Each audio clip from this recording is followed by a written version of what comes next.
Hi, I'm Jeff Gonzalez, president of Trident Concepts, and today I'm here with AR15.com at the range at Austin to talk to you about how to design a training plan.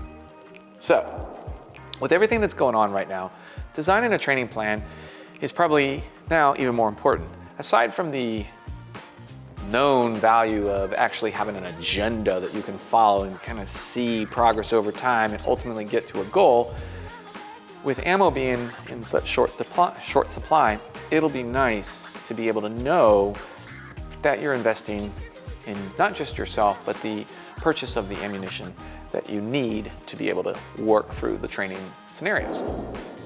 So the first thing we have to do is identify a need for training. Okay, so let's hypothetically just throw something out there. I'm new to shooting, or maybe I'm kind of at a plateau and I'm having a hard time kind of getting up to that next level. So with that being the case, I've identified that, you know what, I really need to work on my marksmanship. My marksmanship has to be kind of like the focus of all the things that I'm doing.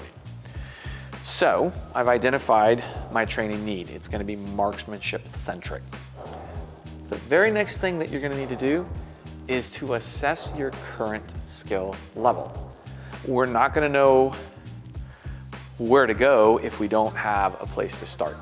So, marksmanship, what can I do to assess my marksmanship skills to see, am I good, am I not good, or to start with a baseline to circle back down the road?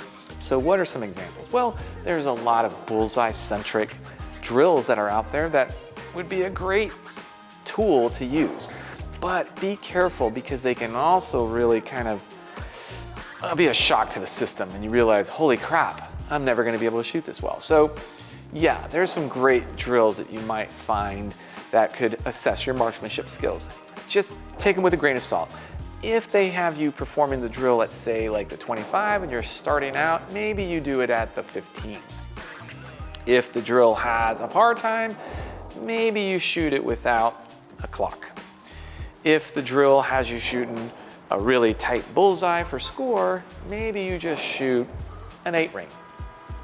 So there's ways that you can kind of get around some of these drills, but the most important thing is that you have to have a start. If we're gonna end someplace, we gotta know where we're starting from. All right, so now we have assessed our current skill level and we recognize we're gonna put an arbitrary figure to it and we're gonna say, the current drill that we shot, my marksmanship skills according to the drill is right around 60%. Well, it's not the best, but it could be worse. So, all right, 60% on this drill. Now I need to kind of start to identify some training objectives here. Well, in that drill, one of the things that I noticed was I'm not able to be consistent with my shot group. Like I'm kind of all over the place and I'm not really where I need to be. Like I'm not seeing something definitive as far as a shot group. So that kind of gets into objectives. And so an objective has to meet these three, it has to have these three criterion. It has to be observable, has to be measurable, and it has to be repeatable. All right, so when you're out here trying to design a training objective and define that for yourself, observable, measurable, repeatable. All right, so you discover that your shot groups aren't that tight. Well, right away, I'm probably gonna say that you're lacking in some consistency. If it's all over the place, that's a place that you probably can really work at improving. And when it comes to like looking at a shot group, you gotta understand that there's a difference between accuracy and precision. So a lot of times we use them interchangeably and it's not always correct. So if I'm going to be precise, that means that my shot group is actually pretty tight. Okay, now my shot group could be pretty tight, but off the intended target. And that means that I'm not accurate. Or my shot group can be on the intended target, but it's not very tight, in which case I'm accurate, but not very precise. So what we're trying to do is to be accurate, I'm on the intended target and precise with a nice group, all right? So that's why these training objectives are important, is because they help us to, again, observe our performance, measure our performance, and then repeat our performance. So in this case, maybe I'm gonna do a 5-round drill. I'm gonna use that 5-round drill to kind of help me to build upon my technique. So I'm gonna design my training around, let's do 5-round drills. Why? Because it's gonna help with that consistency component. Now let's start to talk about what distance do I want to do this 5-round drill? Well, I really had a hard time at that 10-yard line when I scaled this. Or I'm sorry, at the 15-yard line when I scaled this. So instead, I'm going to practice at the 10-yard line. I'm going to do this 5-round drill at the 10-yard line. And how many times am I going to do this? Well, that we'll get into a little bit later, but I need to practice this 5-round drill. And what I need to do is I need to isolate the skills that are going to lead to success. Okay, now that could come, what could come to the surface is that you don't know what those skills are. All right, fair enough. That might mean that you need to kind of seek outside counsel, outside guidance. Maybe you need to go get some private instruction, maybe attend a class. Videos are helpful, but they are not always the best. Okay, just realize that it's a good option, but not necessarily the best option. So I might need to work on that.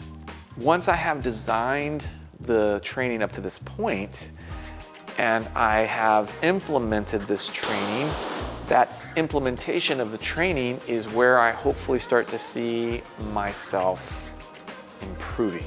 So as I design this training plan, I now take it to the range and I actually implement it. So I would say probably the majority of the work is done off the range.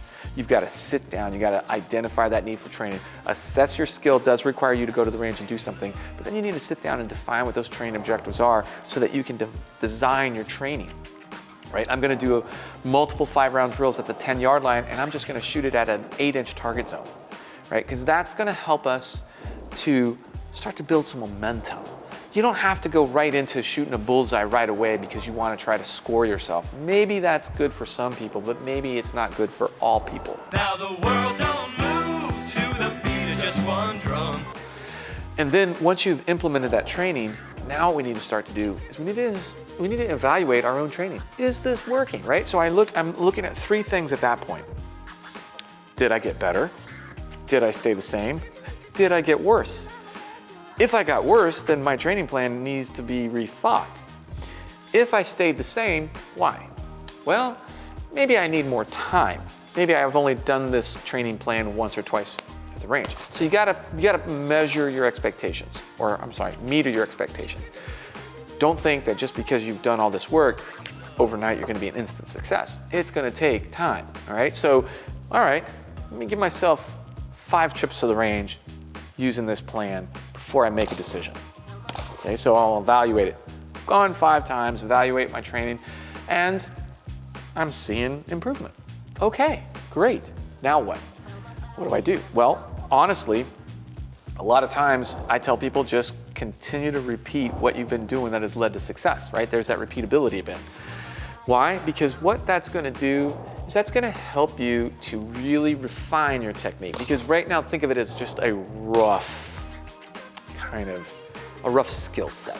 It's gonna need some polishing, it's gonna need some shine going on there. It's gonna have to take a little bit more effort before you get it to where it's presentable, where you might wanna show it off to your friends and family. So with that being said, we're gonna get into the frequency of our training. That's kind of like a tough nut to crack simply because the frequency is going to be tied to your ammunition, right? So let's talk about ammunition. How much ammo do I have available?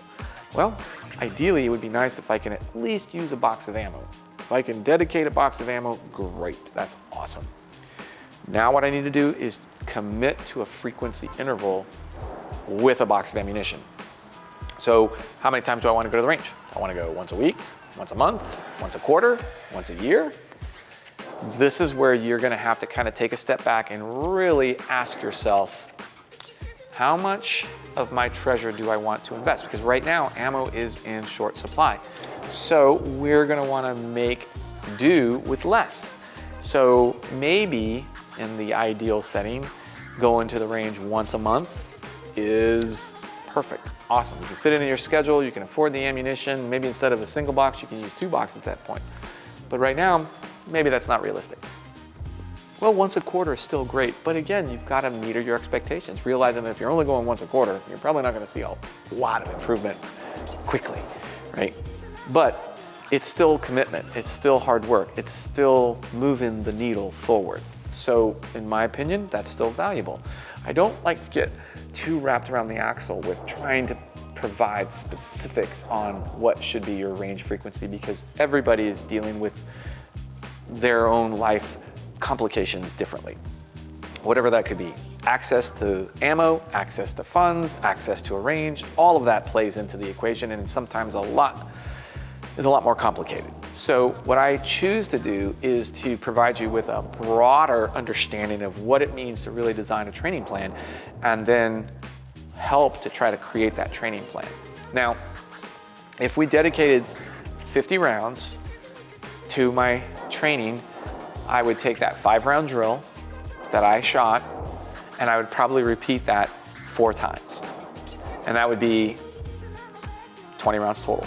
What I would do at that point is use those 20 rounds to assess where am I at? What am I doing wrong? Am I able to see what I'm doing wrong?